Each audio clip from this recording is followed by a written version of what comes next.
Seguimos con la historia. Etapas de la República. Gobierno provisional o periodo constituyente, de abril a diciembre del 1931. El gobierno provisional de la Segunda República Española ostentó el poder político en España desde la caída de la monarquía de Alfonso XIII y la proclamación de la República el 14 de abril de 1931 hasta la aprobación de la Constitución de 1931 el 9 de diciembre y la formación del primer gobierno ordinario del 15 de diciembre. Hasta el 15 de octubre de 1931, el gobierno provisional estuvo presidido por Niceto Alcalá Zamora y tras la dimisión de este a causa de la redacción que se había dado al artículo 26 de la Constitución que trataba la cuestión religiosa, le sucedió Manuel Azaña al frente del gobierno.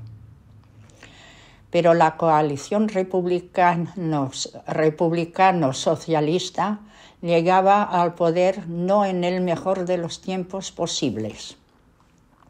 La depresión económica que azotaba a Europa y a Estados Unidos, aunque en España fue menos profunda, sí que afectó a la construcción y a las pequeñas industrias complementarias.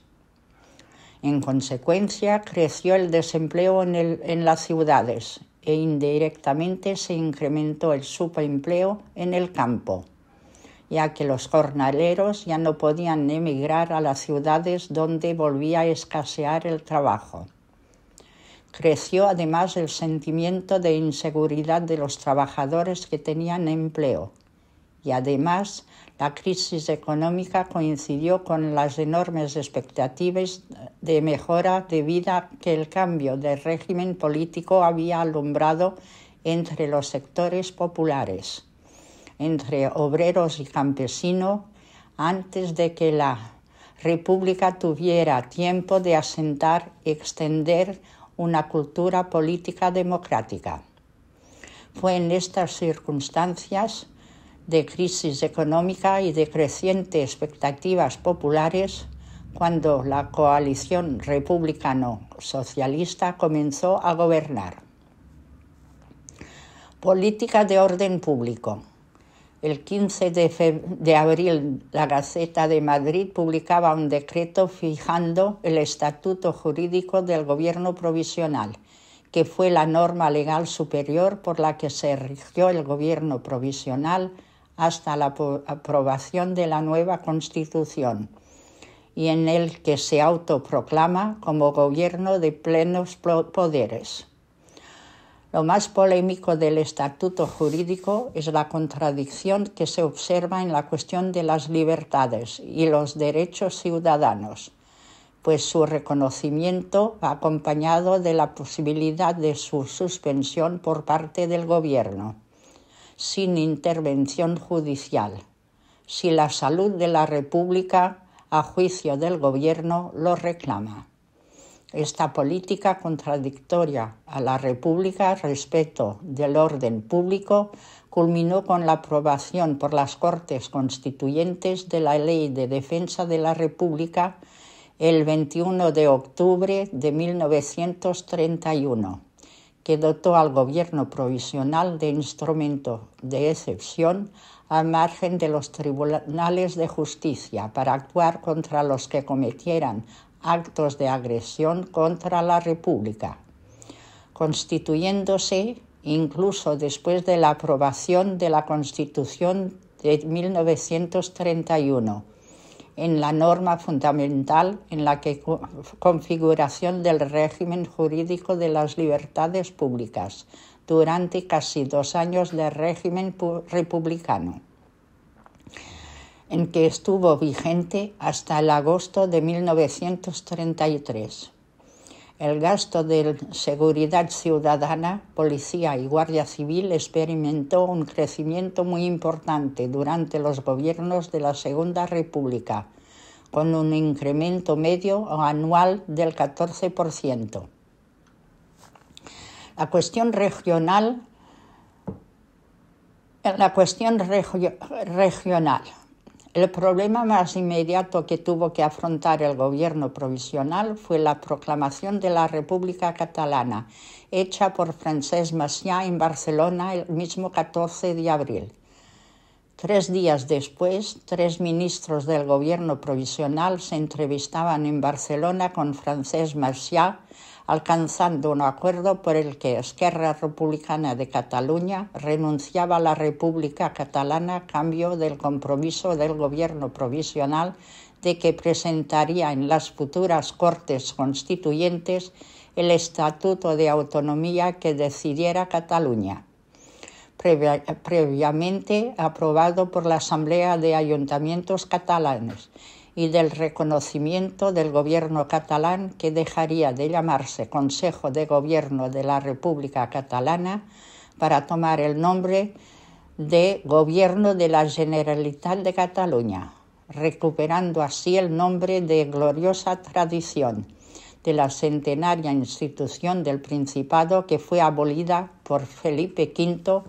en los decretos de nueva planta de 1714. El proyecto de estatuto para Cataluña, llamado Estatuto de Núria, fue refrendado el 3 de agosto por el pueblo de Cataluña por una abrumadora mayoría, pero respondía a un modelo federal de Estado y rebasaba en cuanto a denominación y en cuanto a competencia lo que se había aprobado en la Constitución de 1931. Ya que el Estado integral respondía a una concepción unitaria, no federal, aunque condicionó los debates parlamentarios del Estado integral que finalmente se aprobó. En el caso del País Vasco y Navarra, el proceso para conseguir un estatuto de autonomía se inició casi al mismo tiempo que el de Cataluña. Una asamblea de los ayuntamientos vascos y navarros reunidos en Estella el 14 de junio aprobaron un estatuto que se basaba en el restablecimiento de los fueros vascos, abolidos por la ley de 1839, junto con la ley paccionada navarra de 1841. El Estatuto de Estella fue presentado el 22 de septiembre de 1931 a las Cortes Constituyentes, pero no fue tomado en consideración porque el proyecto se situaba claramente al margen de Constitución que se estaba aprobando, entre otras cosas por su concepción federalista y por la declaración de confesionalidad del Estado vasco. La cuestión religiosa. Las primeras decisiones del gobierno provisional de la secularización del Estado fueron moderadas. En el artículo 3 del Estatuto Jurídico del Gobierno Provisional se proclamó la libertad de culto. Y en las 3 semanas siguientes el gobierno aprobó algunas medidas secularizadoras, como el decreto del 6 de mayo declarando voluntaria la enseñanza religiosa. El 24 de abril, el nuncio Federico Tedeschini envió un telegrama a todos los obispos en el que les transmitía el deseo de la Santa Sede de que recomendasen a los sacerdotes, a los religiosos y a los fieles de sus diócesis que respetasen los poderes constituidos y obedeciesen a ellos para el mantenimiento del orden y para el bien común. Junto al nuncio, el otro miembro de la jerarquía eclesiástica que encarnó esta actitud conciliadora hacia la República fue el cardenal arzobispo de Tarragona, Francisco Vidal y Barraquer. Sin embargo, un sector numeroso del episcopado estaba compuesto por obispos integristas que no estaban dispuestos a transigir con la República a la que consideraban una desgracia, y cuya cabeza visible era el cardenal primado y arzobispo de Toledo, Pedro Segura. El 1 de mayo, hizo pública una pastoral en la que, tras abordar la situación española en un tono catastrófico, hacía un agradecido elogio de la monarquía y del destronado monarca Alfonso XIII,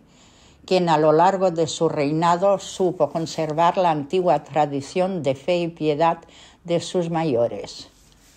La prensa y los partidos republicanos interpretaron la pastoral como una especie de declaración de guerra a la República, y el gobierno provisional presentó una nota de serena y enérgica protesta al nuncio. Pidió que fuera apartado de su cargo. 10 días después se produjeron los sucesos conocidos como la quema de conventos, cuyo detonante fueron los incidentes producidos el domingo 10 de mayo con motivo de la inauguración en Madrid del Círculo Monárquico Independiente, durante los cuales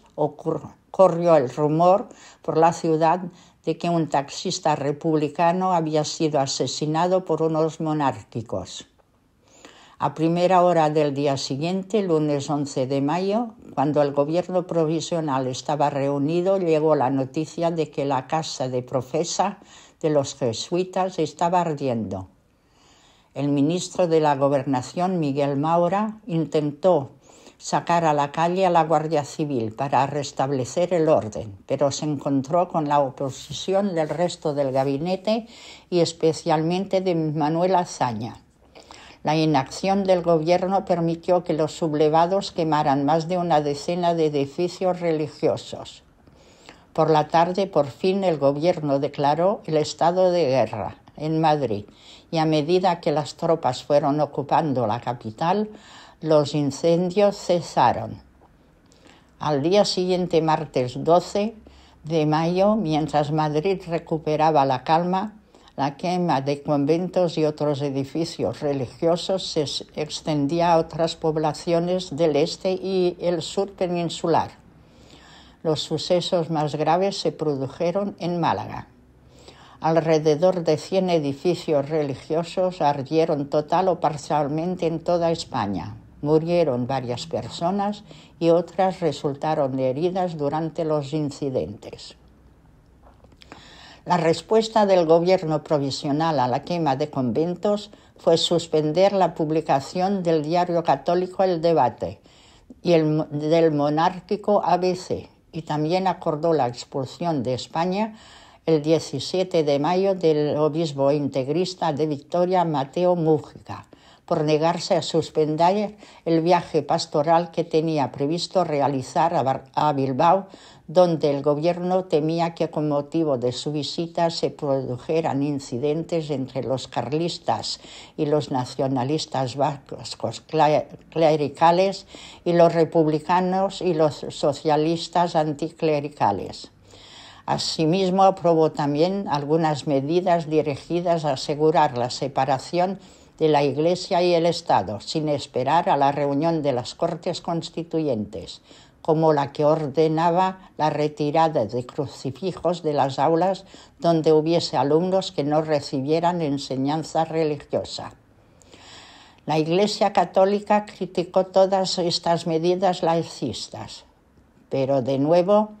la reacción más radical partió del cardenal Segura, que el 3 de junio en Roma, donde se encontraba desde el 12 de mayo, hizo pública una pastoral en la que se recogía la penosísima impresión que les había producido ciertas disposiciones gubernativas. Cuando el cardenal Segura volvió inesperadamente a España el 11 de junio, fue detenido por orden del gobierno y el 15 fue expulsado del país. Los altercados no terminaron allí, pues un nuevo incidente que enturbió aún más las relaciones de la República y la Iglesia Católica, en la que el cardenal Segura volvía a ser protagonista. La cuestión militar. Los dos objetivos principales de la reforma militar de Manuel Azaña fueron intentar conseguir un ejército más moderno y eficaz, y subordinar el poder militar al poder civil. Uno de sus primeros decretos de 22 de abril obligó a los jefes y oficiales a prometer fidelidad a la República. Para intentar resolver uno de los problemas que tenía el ejército español, que era el excesivo número de oficiales, jefes y generales, el gobierno provisional, a propuesta de Azaña, aprobó el 25 de abril de 1931 un decreto de retiros extraordinarios en el que se ofrecía a los oficiales del ejército que así lo solicitaran la posibilidad de apartarse voluntariamente del servicio activo con la totalidad del sueldo. Casi 9.000 mandos, entre ellos 84 generales, se acogieron a la medida, aproximadamente un 40% de la oficialidad. Y gracias a esto Azaña pudo acometer a continuación la reorganización del ejército. Otra de las cuestiones que abordó Azaña fue el conflictivo tema de los ascensos, promulgando un decreto de mayo y junio por el que se anulaban gran parte de los producidos durante la dictadura por méritos de guerra, lo que supuso que unos 300 militares perdieran 1 o 2 grados y que otros sufrieran un fuerte retroceso en el escalafón, como en el caso del general Francisco Franco. La reforma militar de Azaña fue duramente combatida por un sector de la oficialidad, por los medios políticos conservadores y por los órganos de expresión militares, la correspondencia militar y el ejército y armada. A Manuel Azaña se le acusó de querer triturar el ejército. En cuanto al segundo objetivo de la reforma militar de Manuel Azaña, civilizar la vida política poniendo fin al intervencionismo militar, devolviendo a los militares a los cuarteles. La medida más importante fue derogar la Ley de Jurisdicciones de 1906, que durante la monarquía había puesto bajo la jurisdicción militar a los civiles acusados de delito contra la patria o el ejército. Sin embargo, la derogación de la ley de jurisdicciones no supuso que en la República se dejara de utilizar la jurisdicción militar para el mantenimiento del orden público, sin necesidad de recurrir a la suspensión de las garantías constitucionales o declarar el estado de excepción. El poder militar siguió ocupando una buena parte de los órganos de la administración del Estado relacionada con el orden público, desde las jefaturas de policía, de la Guardia Civil, cuyo carácter de cuerpo militarizado se mantuvo, y de la Guardia de Asalto, la nueva fuerza de orden público creada por la República, hasta la Dirección General de Seguridad. La cuestión agraria. Uno de los problemas más urgentes que tuvo que resolver el gobierno provisional en la primavera de 1931 fue la grave situación que estaban padeciendo los jornaleros, sobre todo en Andalucía y Extremadura, donde el invierno anterior se habían superado los 100.000 parados y los abusos en la contratación y los bajos salarios los mantenían en la miseria. Así pues, para aliviar la situación de los jornaleros de la mitad sur de España, el gobierno provisional aprobó, a propuesta del ministro de Trabajo, Francisco Largo Caballero, 7 decretos agrarios del gobierno provisional, que tuvieron un enorme impacto, especialmente el decreto de términos municipales de 20 de abril de 1931, que proporcionaba a los sindicatos un mayor control del mercado de trabajo, al impedir la contratación de jornaleros de fuera del municipio hasta que no tuvieran trabajo los de la localidad, y el decreto de jurados mixtos de 7 de mayo, por el que se creaban estos organismos integrados por 6 patronos, 6 obreros y un secretario nombrado por el Ministerio de Trabajo para regular las condiciones de trabajo en el campo. Gracias a estos decretos, los jornales de la campaña agrícola experimentaron subidas sustanciales. De 3,5 pesetas pasaron a superar las 5 pesetas diarias. La aplicación de los decretos agrarios del gobierno provisional, propuestos por el ministro socialista Largo Caballero, encontró la viva oposición de los propietarios, que se apoyaron en los ayuntamientos, en su mayoría monárquicos, y en el recurso de la Guardia Civil para enfrentarse a los representantes de la Federación Nacional de Trabajadores de la Tierra, de UGT, y las casas de pueblo socialistas,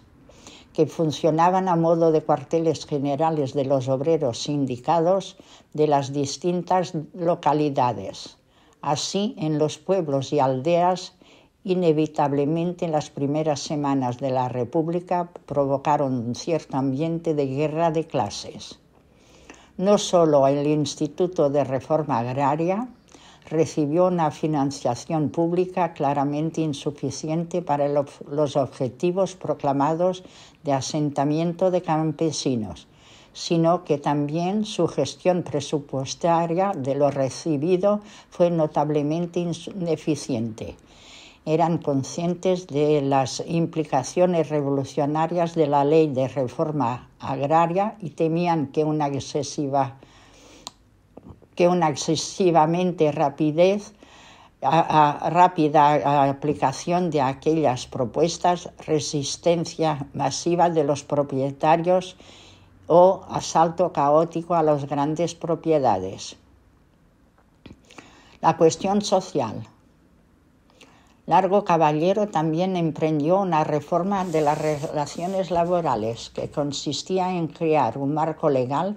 que las reglamentara afianzando el poder de los sindicatos, especialmente de la UGT, sindicato socialista del que Largo Caballero era uno de sus líderes,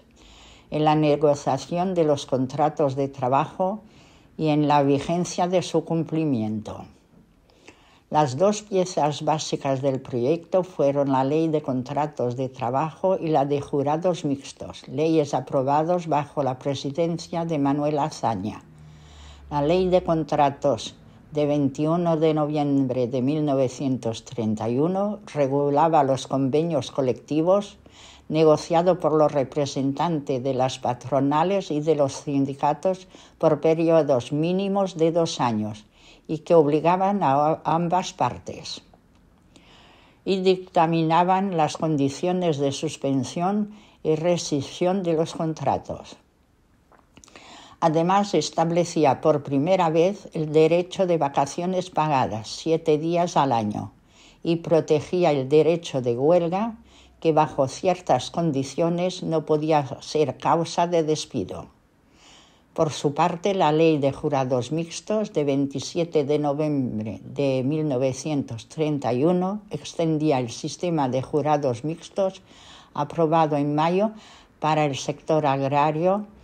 a la industria y a los servicios. Su composición era la misma y su misión también: mediar en los conflictos laborales, estableciendo un dictamen conciliatorio en cada caso.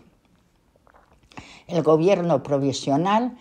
esperaba que las medidas redujeran el número de huelgas, pero la paz social no se produjo a causa de las incidencias de la recesión económica y sobre todo por la negativa de la CNT a utilizar los mecanismos oficiales de conciliación que indicaban con el cooperativismo que se identificaban con el cooperativismo de la dictadura de Primo de Rivera. La CNT se opuso radicalmente a la Ley de Contratos de Trabajo y los jurados mixtos y se lanzó a la acción directa para conseguir por otros medios el monopolio de la negociación laboral. También se opusieron los empresarios porque no estaban dispuestos a aceptar las decisiones de los jurados mixtos cuando beneficiaban a los trabajadores.